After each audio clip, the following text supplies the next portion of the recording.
Hello and welcome to the show. I'm Puneet Wadhwa, and today we have with us Andrew Holland, CEO, Avendus Capital Public Markets Alternate Strategies. Hello, Andrew, and welcome to the show. Good morning, and thank you for the opportunity, Puneet. Let me start by asking you, are the fundamentals of the economy and markets supportive of the levels where the Sensex and Nifty are right now? Yeah, in terms of India, I'm more constructive. I think the valuations have come off a bit from where we were a few months back.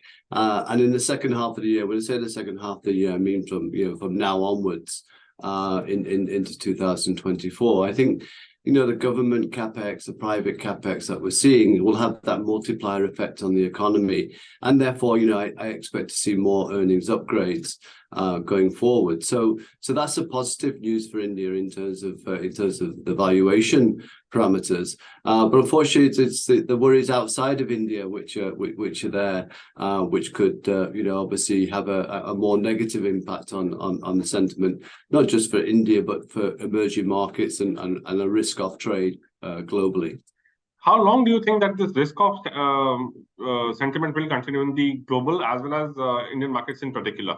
See, there's many headwinds out there. I mean, if you talk about the US Treasury bond yields, the 10 years nearer to 5%. The data coming out of the US is surprisingly robust, where it's still 1 week you're saying the Fed could hike again, and then the next they could remain on hold. You have the yen near 150, which has been a big carry trade for global markets. China has its own problems.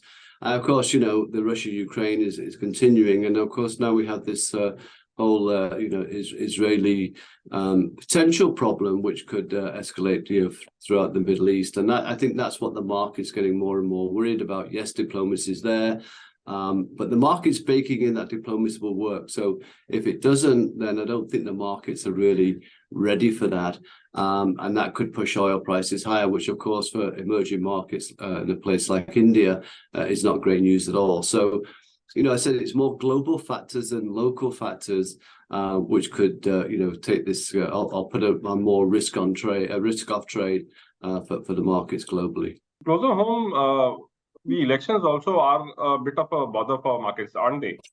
Well, we've got the state elections first, and we'll see how those go. But I think at the moment it's a little bit early to kind of think about if it's going to be in May of next year. I think that's more of a kind of January, February type of thinking. Again, I think the markets would hope for stability from where we are today. But let's get the state elections out of the way and see if there's any real changes before any kind of different thinking comes in. But with my discussions with investors, the elections are there, but it's not really playing in the short term in terms of any kind of drivers for the market. In terms of market segments, there was a craze for mid and small caps. How do you see these two segments play out? Are they in a bubble zone? It's very easy to kind of tar every company with the same brush and say it's in a bubble. I think there's certain companies, potentially certain sectors, which have probably overrun in the very short term. But there's many great small and mid cap companies out there. So I think as long as you're know what you're buying, the kind of relative PEs that you're buying against other sectors and the large caps, I think as all of that's in your hands, then you can safely kind of continue to buy this sector. So let me give you an example, Puneet, where it's a sector which we're talking about for some time now, is electronic manufacturing sector. Now this is just at the start of the runway in terms of the kind of potential growth for this whole sector. So therefore PEs are bound to be high. But if you fast forward 5 years and say, well, what was the PE really when I bought this stock? Because growth will be there. I think you'll find it's probably a cheap sector. So I think I wouldn't worry so much if you've got the longer term theme to play through for the earnings growth going forward. So which particular sector or sectors, in your opinion, the investors haven't latched on to yet, or is it going to be more of a stock specific story from here on? It's going to be a combination of themes, to be honest. And the themes that we've liked and we continue to like, obviously defense and renewables is something that's not going to go away from us. I think if any of the more recent events have meant that defense will continue to be a sector which people will look to invest in. I think that the CapEx cycle slightly different than just the roads and bridges expenditure, but more of the smart cities, the smart offices, the smart factories, those companies which supply to there. And I think that the two other themes that we like, I mean, banking falls into that.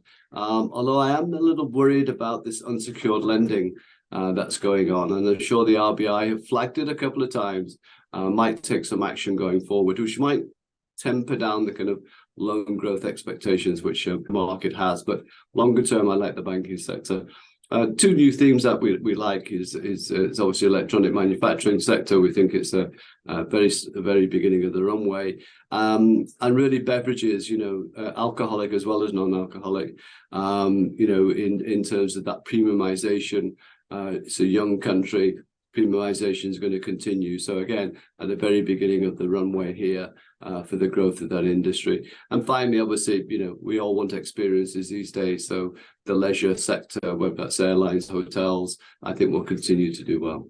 Well, what's your view on the IT sector as a whole? Is it time to be cautious, or can the next leg of the correction in the markets be driven by this sector?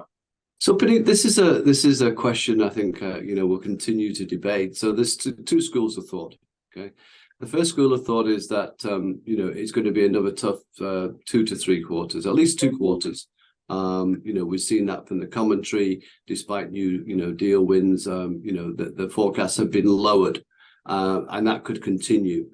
So the question is, do you dip your toes now because you're expecting an upturn in the next 1 year or two, as technology again starts to be, comes to the fore globally? And I think that view will be predicated on this. When do you expect interest rates to fall in the US and then globally? Now, if you think it's going to be, the end of this year or the first quarter of next year, then, you could probably start looking at nibbling away, at the IT stocks now, because obviously that will be a tailwind for them once that starts to happen. But if you don't, and you think it's interest rates higher for longer, then the sector itself, the tech sector, including IT, will continue to be under pressure, and therefore earnings downgrades will continue. So I think you've got time to wait. I don't think you need to rush at this moment into IT. It might be a place to hide in the very short term if some of those global events that we talked about at the beginning play out on markets negatively. But otherwise, there's no real catalyst for the industry to grow at the moment. There's going to be certain companies that do better and always like that, but as a sector as a whole, I think I think you can wait 1 more quarter. It's still early days for the September quarter earnings season. What are your expectations from the numbers, and what are your estimates for FY24 earnings of India Inc? Given the rising crude oil prices, have you tempered down your expectations? Yeah, I mean, I think we've always had tempered expectations, Puneet. I think the market always starts off at 25-30% growth and gets down to the kind of, nearly to single digits each year. I think this year, given my expectations that earnings will start to improve in the second half of the year, and I'm working on the basis that the oil price doesn't kind of shoot across 100, then I think, anywhere between 15 to 20% earnings growth, going forward is a reasonable expectation at this point. Margins for certain sectors will be under pressure. If there's a downturn globally, obviously, metals and oil would be under pressure too, if that was to happen. So, it'll be certain sectors which will come through. But for the earnings season, I think it should be, pretty much in line. The commentary should remain reasonably bullish. For that, and I don't hear the margin pressure which maybe we were expecting going in the last quarter, but we're at the very early days of the reporting season, and so far it's been okay. So what's a broad call on the market, Andrew? Is it a buy on dip or sell on a rise? No, I'm more constructive, so I'm looking for those dips actually to be buyers.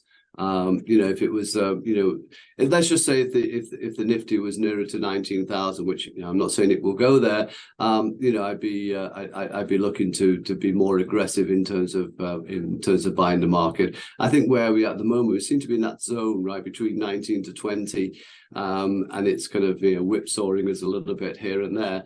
But I think that's fine given all the global factors out there.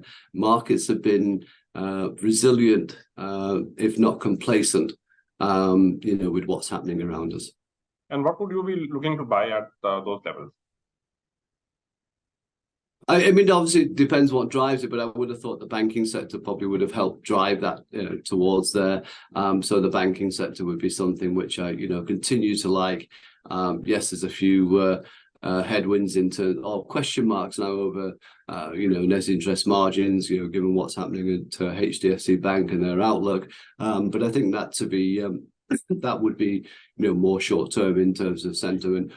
Plus, also, I think expectations around the banks became, very, very rosy indeed in the last 2 months ago. I think maybe the reality is that everyone's chasing the same customer and having to pay up for it. Thank you, Andrew. Thank you so much for your time today. My pleasure. If you like this video, share it and subscribe to Business Standard. For more news, views and insights, log on to www.business-standard.com. Do also follow us on YouTube, Twitter, Facebook, Instagram, Telegram and LinkedIn. She's working her way to the corner office. Business Standard.